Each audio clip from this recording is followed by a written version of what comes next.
Scène 6. Rumeur. À la taverne de Péronne, l'hostellerie du Vieux Marché, à la fin des vendanges. C'est la fête des communaux. Péronne, Chevrière, le barbier, Rosalinde, l'apothicaire, la guérisseuse, le bourreau, la greffière, la messagère. Péronne. Que diantre ai-je vu hier matin? À la chevrière. Approche donc ton auge que je te serve. Le seigneur de la vallée qui faisait sa chevauchée avec autour de lui une poignée d'hommes. La chevrière. Et de quoi donc s'agissait-il, Péronne? Je serais bien en peine de vous le dire, mais tous étaient là à s'affairer, à poser des bornes. Alors nous y sommes. Voilà qu'en plus de refuser de supprimer la dîme et les redevances, se met-il en tête de nous diviser la terre. Où c'est-il que je vais les mettre à paître, mes bêtes? Le barbier. J'aurais pu deviner que c'était pour bientôt. Ils ont déjà entamé leur œuvre sur l'autre versant. Leur as-tu causé à ceux qui font l'ouvrage? J'ai bien essayé de les interpeller et eux de ne rien me dire. J'ai bien essayé de les interpeller et eux de ne me rien répondre. Disent seulement du bout des lèvres avec le regard par en dessous qu'ils ne peuvent rien en dire. Les voilà bien honteux de leur besogne. Grand bien leur fasse. Je n'ai point cherché plus. J'ai déjà mes propres affaires avec la justice séculière. Je n'ai pas poursuivi et m'en suis allée comme je suis venue. Nous savons bien ce que cela signifie. Ils nous disent que la seigneurie est fermée, que cette partie n'est plus chez nous et que les communs sont à eux à présent, qu'ils se les peuvent bien tous découper en petits morceaux et que si nous en voulons jouir, il nous en faudra payer encore et en argent. S'ils croient nous empêcher avec des limites invisibles. Par ma foi, nous allons les en faire manger de leurs bonnes bornes. Redonne-nous donc 3 verres, Péronne. Poltron fiefé, dans les tavernes vous pouvez crier, mais quand il est question d'agir... Bonsoir, un demi, s'il vous plaît. L'apothicaire. Le même pour moi, Péronne. Au bourreau. D'où sais-tu donc qu'elle sort, celle-ci? Voilà pour vous, mademoiselle. Mademoiselle, je croyais qu'on avait banni ce mot-là de nos bouches, jeune fille. Oh, pardonnez-moi, c'est l'habitude. Jeune fille, vous me flattez. Il y a bien longtemps que j'ai dit merde aux habitudes. Il est des fois où l'habitude nous sauve. Peut-être, mais moi, c'est pas ça. À Péronne. T'as des chips? Et qu'est-ce donc qui t'a mené jusqu'ici? Voilà pour toi. Je sais pas exactement, je cherche les gens avec qui vivre. Une nouvelle famille. Tu t'es enfui? Non, je suis partie. Sais-tu que t'as du courage? Qu'est-ce que tu veux dire? De marcher de par le monde comme tu le souhaites. Question de ça, chez moi, on n'a pas bien appris à rêver. Comment voulez-vous? Nous sommes 13 enfants à la maison, il faut bien donner un coup de main à la mère et puis il y a les bêtes à nourrir. C'est vrai qu'on n'a pas eu beaucoup de choix. Fallait vite qu'on soit capable. Moi, j'ai travaillé pour nombre de maîtres avant de connaître Feu, mon mari. Avant que d'être chevrière, j'ai travaillé comme tisserande. Et je peux te dire qu'il fallait que je garde les jambes bien serrées. Oh, vous savez, le courage... je vous le dis seulement à vous, mais j'ai toujours eu un peu peur. J'ai toujours un peu peur. J'étais pas bien sûre de mon chemin avant de trouver cet hôtel. Je me suis dépêchée avant la nuit. J'étais bien contente de voir la fumée de la cheminée au loin. La chevrière, rêveuse. Ouais, mais nom de bois, que tu dois te sentir libre. Et mon verre? Voilà pour toi. À la greffière. Et toi, greffière, comme d'habitude? Oui, comme d'habitude. Avez-vous point peur pour votre réputation de vous rendre ainsi dans des lieux de débauche? C'est à moi que tu parles? Les femmes de bonne vie sont à l'église ou chez elles à cette heure-ci. Il faut croire que tu dois pas être un homme de bonne vie, alors. Eh bien, en voilà une qui en a dans la culotte. Se rendre dedans se bouge minable toute seule. Sans doute viens-tu chercher l'homme? Je cherche pas les hommes. J'ai pas besoin de couilles pour être accoudée à ce comptoir et je vais pas m'inventer un mec imaginaire pour que tu me lâches la grappe. Tu te risques à aller où tu n'as pas le droit. Au dehors, ma fille, tu es une femme de rien. Imbecilitas sexus, disent les textes. Elle me plaît bien, la nouvelle. La greffière à Rosalinde. S'il t'arrive des bricoles, tu n'iras pas t'en plaindre. Tout beau, vous allez donc cesser de me l'effrayer à tout bout de champ. À Rosalinde. Ne leur portez que peu d'attention. C'est le cloisonnement des montagnes qui leur rebondit sur les parois du cerveau. À la guérisseuse. Vous désirez quelque chose? Oui, quelque chose de fort. Quel sale temps, n'est-ce pas? Ça se refroidit. Je vous sers la soupe en prime. La guérisseuse enlève ses chaussettes. Eh ben, c'est pas de refus. Je t'ai apporté la goutte. Si tu m'amenais un cuveau d'eau chaude pour mes pieds, tu serais bien bonne. Allez, viens donc ici. Je vous offre une cigarette. Ouais, il faut que je prenne l'air, ça m'angoisse. Ah, mais s'il n'était que de mon ressort, je les pendrais, tous les hommes de sa sorte. Ah ouais? Mais de quelle sorte, au juste? Ceux-là qui forcent et insistent. Ces idiots de naissance, ils sont capables du pire. Moi, ça m'a l'air de ce qu'on peut faire de plus banal comme type. Un homme de constitution normale, il ne force pas les femmes. Je sais pas bien de quoi tu parles, hein. Des normaux, moi j'en ai rencontré, ils se gênent pas pour forcer, hein. N'importe qui peut faire le mal. Et les personnes qui font le mal, ce sont pas des monstres. Ce serait bien trop simple. En ma qualité de donneur de mort, j'ai de mon côté la certitude de ne jamais avoir porté atteinte à une femme. Je suis homme d'honneur. Penses-tu sincèrement que tu peux en juger par toi-même? Et toi, Barbier, penses-tu que c'est honnête, homme, que d'écouter aux portes? Peu me chaud d'être honnête. Entre nous, peu me chaud aussi d'ailleurs d'être un homme. Mais tu tentes de te dérober à ma question, bourreau. As-tu déjà fait l'expérience de récapituler l'ensemble de tes aventures et crois-tu avec certitude d'avoir toujours fait attention aux désirs d'autrui? Rosalinde retourne dans l'auberge. Bon, je vous laisse entre vous, les gars, hein. Je trouve ça vraiment super que vous ayez cette discussion, mais moi j'ai envie de boire des coups. Ah, je croyais que tu étais partie. C'est comment ton nom? Péronne. Enchantée. Rosalinde. Dis-moi, franchement, pourquoi tu restes vivre là? Oh, je suis née ici, tu sais. Je connais tout le monde et puis ils ont besoin de cet endroit. Et grâce à mon veuvage, j'ai un travail d'homme, ce qui est bien rare. Quand la conjoncture deviendra trop difficile, il est possible que je m'en irai de l'autre côté de la montagne. Si les rigueurs de la justice se font trop grandes. Ça signifie quoi? Ils ont voulu prendre mon honneur. Quand tu dis « ils », tu parles de qui? Je n'ai ni mari, ni père, ni frère pour riposter au couteau et dire haut et fort qui je suis. C'est des mecs qui t'ont emmerdé? En tant que femme solès, je n'ai pas de droit. Venez là que je vous offre de quoi boire. De toutes les manières, je ne suis pas sans connaître qu'il est risqué de se trouver femme travailleuse le soir. Ouais, ça a pas l'air simple. À aucun moment, je n'ai senti que je glissais vers le malheur. C'est arrivé comme la guerre qui ravage les villages et les champs. À vrai dire, je ne les croyais pas capables. J'avais pourtant eu vent de semblables histoires. Tu as pu en parler à quelqu'un? Vous n'êtes pas d'ici que je crois pour poser pareille question. Ici, on ne parle pas à quelqu'un où la rumeur se répand à vos dépens. Il faut croire que la rumeur s'est répandue sans que tu n'en parles.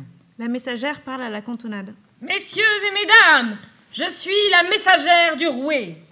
Je m'en vais, par monts et par vaux, de village en village, vous annoncer qu'il est à craindre la présence de sorcières dans notre population.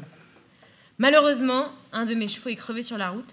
Alors si vous pouviez m'offrir le gîte et le couvert le temps que je trouve une nouvelle monture, j'en serais bien aise. Elle s'assoit. Il faut bien s'accorder avec les humeurs de la nature. Qu'est-ce que vous voulez dire par là? Que de diverses manières, la nature nous fait signe. Et qu'un cheval crevé... Oui, c'est bien là que j'en viens. Ce n'est pas le hasard s'il meurt ici en pays sorcier. Mais je tiens de vous rassurer, les adoratrices du diable sont reconnaissables entre mille. La femme est un terreau fertile pour le malin. Sa faiblesse de nature la prédispose à céder aux tentations. Les ribaudes se distinguent fort bien des honnêtes gens, verrues, cheveux blancs, animal de compagnie, ton un peu fort et haut. Ces méchantes pratiquent l'avortement et concoctent des potions contraceptives dans le plus grand secret. Elles ne sont point aussi pauvres que leur apparence, car par ma foi, elles se font payer en argent et habitent confortablement dans des maisons de montagne. C'est là qu'elles se rassemblent pour y célébrer les interdites noces noires. Elle se signe. Alors, j'ai avec moi une liste de noms de sorcières suspectées que je peux bien vous lire si vous me le demandez. Mais, par ma foi, nous vous prévenons que si vous gardez cachée l'une d'entre elles dans votre hostellerie et si vous lui portez assistance, il vous en coûtera la même sentence que celle que l'on réserve aux adoratrices du diable, aux magiciens, aux tireuses de billets du sort, aux faiseurs de pronostics d'oiseaux, à qui se vantent d'avoir chevauché la nuit avec Diane. Bannissement, amende, bien entendu, les sentences peuvent aller jusqu'à la mort. N'êtes-vous donc là que pour nous effrayer? Nous savons que la sorcellerie aime les pays escarpés. Ici, Satan a emprunté la vallée jusqu'au col. À Péronne. Le banditisme semble fréquent dans votre côté de la montagne. Nous avons reçu nombre de plaintes des dernières communautés sur les routes des cols, refuge des pires couches de la population. Alors, on m'a enchargé de prendre garde qu'aucune réunion ne se fit dans votre parti. Oui. Il n'y a pas à vous inquiéter de cela. Vous prendrez bien un petit verre de goutte avant de partir. En revanche, et c'est bien dommage, nous n'avons plus de lit pour la nuit. Iel essaye de la mettre dehors. Je me suis perdue et je suis entrée. Il m'a répondu, je n'avais rien fait. Je n'avais rien fait. Tu n'avais rien fait, nous n'avions n'avions rien fait. Cette vallée farcie de hautes montagnes, d'orges âpres de sommets en campagne, semble porter en elle de lourds châteaux, semble abriter sorcières sous haut chapeau. Entre ces monceaux profonds de vallées, confuses en sapins, épaisses forêts. On dit que l'aubergiste connaît les sorts, on dit que même certains voulaient sa mort. Péronne à la messagère. La porte est ouverte. Allez, au revoir et merci. Une dernière petite goutte et me voilà partie. Pas n'importe quelle distillation, de la perle du sorbier que vous buvez. À Péronne. Vous auriez bien un coin de paille pour que je m'assoupisse. Je suis navrée, mais il vous faudra trouver gîte ailleurs. La messagère sort. Apothicaire à la guérisseuse. Autant est dommageable et dangereuse l'ignorance de l'art de la médication. Si une fois l'on peut permettre d'exercer la médecine ou quelque partie d'icelle à une impostrice et ignorante... Je vous suis fort obligée. Mais la primauté de la connaissance ne revient pas d'office à celui qui croit en la science et qui a étudié derrière un bureau. L'expérience fait aussi pour beaucoup, monsieur l'apothicaire. Depuis tant long, la magie est pratiquée qu'elle a fait, grâce à Dieu, ses preuves de résultats. Mon éducation est produit de l'université Moncy-Pontaine. Et ma longue étude m'a appris que 3 choses sont nécessaires à celui qui souhaite guérir les maladies.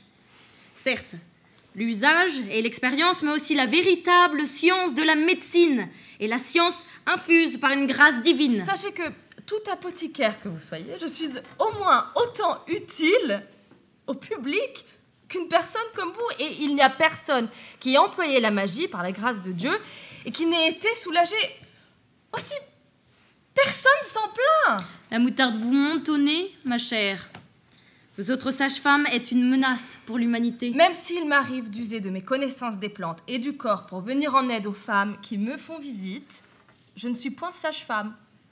Je suis tout au plus femme sage, je vous le cède. On me donne le plus souvent le nom de guérisseuse. La belle guérisseuse. Vous tuez les enfants au verjus et empêchez les femmes d'être fécondées. En détruisant la natalité, vous agissez aux dépens de la prospérité de l'État. Et c'est la chrétienté tout entière que vous menacez. Cherchez-vous le moyen de me disqualifier? Vous ne pouvez souffrir de nous voir pratiquer les disciplines dont vous voulez le monopole. Bientôt, vous nous remplacerez par des hommes assermentés et nous mettrez sous tutelle. Vos collègues médecins m'ont déjà évacué de la salle d'accouchement. Sachez que nous ne vous laisserons pas faire. Vous nommez discipline l'art de mutiler les corps et voler les vies. Mais quelle vie? Vie de misère dont personne ne voudrait. À manger le pain noir tandis que vous vous repaissez en fromage et viande et tout le companage. Monsieur le mal, dans vos raisonnements, ne prenez aucunement en compte l'angoisse d'une femme de voir son corps tourner contre elle. L'apothicaire pour tout le monde. Ne voyez-vous donc pas que cette guérisseuse vit seule en territoire inconnu? Qu'elle emprunte de tout temps ce chemin qu'on sait être celui des pèlerins colportant recettes magiques et plantes pour le compte d'autrui. Taisez-vous! Mieux vaut circonscrire une affaire douteuse que de risquer sa fortune ou sa réputation en l'ébruitant. Mais elle me l'a dit elle-même, de par sa bouche. À la guérisseuse. Dites-leur! À quels enfants avez-vous porté atteinte? Quelles vermines et quelles chenilles avez-vous faites?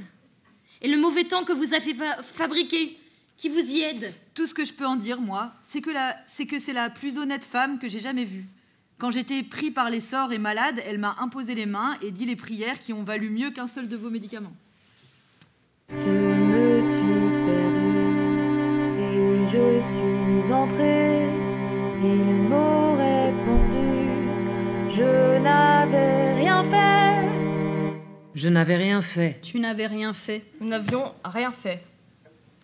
En cette vallée farcie de hautes montagnes, les prêtres cachent sur de leur crâne, par peur que le peuple les abatte bientôt, car la dite église cause beaucoup de maux. Doucement, j'ai peur qu'on nous écoute. Dieu est en chacun, ce n'est point péché, mais personne de cela n'ose se gausser. On dit. Que les ecclésiastiques ont bien trop d'or, qu'autant de diables il y a, Dieu en renfort. Allons donc lui conter ça au curé en face, comme il va nous regarder. Il ne faut pas dire que vous m'ayez entendu chanter cela. Hein. Je l'ai fait sous l'effet d'un excès de vin. Mais tout de même, l'on dit qu'il y a tant de méchantes gens et que s'il plut à Dieu de permettre qu'il n'y eût qu'un diable, Elle se signe. il ne serait peut-être pas arrivé tant de maux au monde. Rosalinde à Péronne. Tu veux me raconter plus de ton histoire? Enfin, si t'en as envie. Ça me fait encore honte. Tu boiras bien un vin de groseille avec moi? Tu n'es pas obligé. Je ne me suis pas méfiée. Tu n'y es pour rien. Ça m'a causé des fortes douleurs. Je ne sais ce qui s'est fait dans ma tête dans ce moment. Je leur ai dit de partir. Je n'ai pas envie d'en reparler. Pardon. Sais-tu, Rosalinde, ce que les autorités annonçaient pas plus tard qu'hier? Qu'à présent, ils veulent décriminaliser le viol. Resserre-moi un peu de vin, Péronne. Ils espèrent sans doute qu'avec ça, les hommes en perdront de vue que nous devons regagner les terres que nous sommes en train de perdre. Et je pense que nous ne sommes pas loin du moment où ils m'interdiront de travailler à mon compte. Je me suis perdue et je suis entrée. Il m'aurait répondu, je n'avais rien fait. Je n'avais rien fait. Tu n'avais rien fait. Nous n'avions rien fait. Cette vallée de haute montagne, abritée des assauts des paysannes, les libres pâturages des communaux, libres les forêts, les eaux, les oiseaux, au travail domestique confiné, pour les femmes plus de lieu de se rencontrer. Dit de leur borne, ils veulent nous implore, même qu'aujourd'hui Dieu vaut moins que l'or. L'apothicaire s'approche de Rosalinde. Te revoilà, ma belle. Je serai toi, je surveillerai mes arrières. S'il t'arrive des bricoles, tu n'iras pas t'en plaindre. Tu sais quoi, mes fesses, elles sont à moi. Et s'il faut se défendre, je sais très bien le faire toute seule. Elle le met à terre et elle sort. Ah, que tu es rude. À tel point honte d'être belle et de n'en vouloir pas qu'on la caresse, que cela est malhonnête de refuser les personnes.